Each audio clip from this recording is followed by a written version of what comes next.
नमस्कार, मैं बीना कुमारी। सबका साथ, सबका विकास और सबका विश्वास, कितना हकीकत, कितना फसाना। मोदी जी कहते हैं सबका साथ, सबका विकास और सबका विश्वास। परंतु उत्तर प्रदेश की डबल इंजन की सरकार ने मोदी के इस नारे को अपनों का साथ, अपनों का विकास और अपनों के विश्वास में बदल दिया है। इसको विस्तार से समझने का प्रयास करते हैं।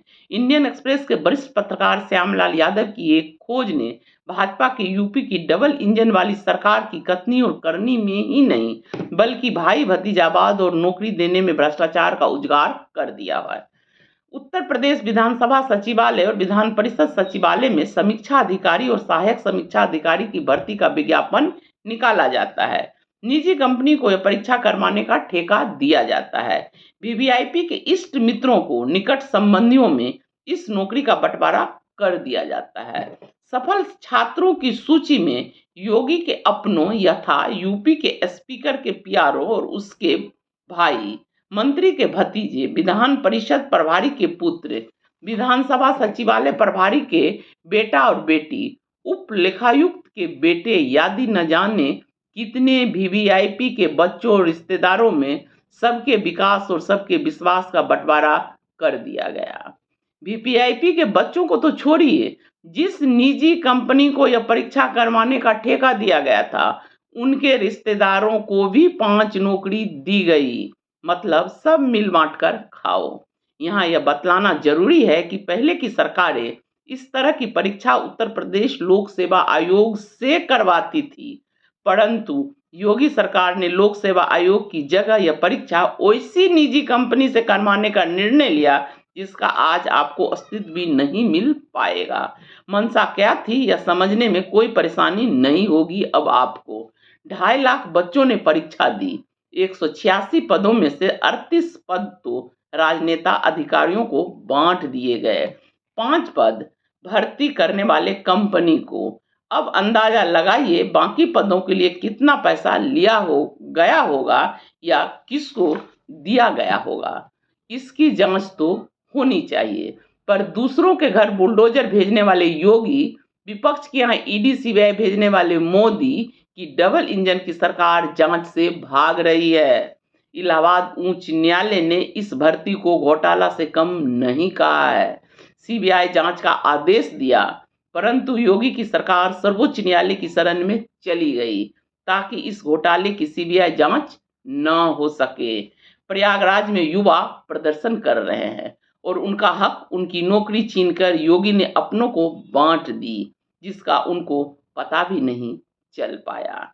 एक असफल अभ्यर्थी विपिन कुमार सिंह ने अपनी ओएमआर सीट और टाइपिंग टेस्ट सीट को उच्च न्यायालय के समक्ष पेश करते हुए दावा किया है कि क्वालिफाइंग मार्क्स में हेरफेर किया गया है। ओएमआर सीट और टाइपिंग टेस्ट सीट बदला गया है। विपिन ने उच्च न्यायालय के समक्ष यह भी दावा किया है कि उन परीक्षा का रिजल्ट कभी भी सार्वजनिक रूप से निकाला ही नहीं गया और अपनों को नौकरी दे दी गई।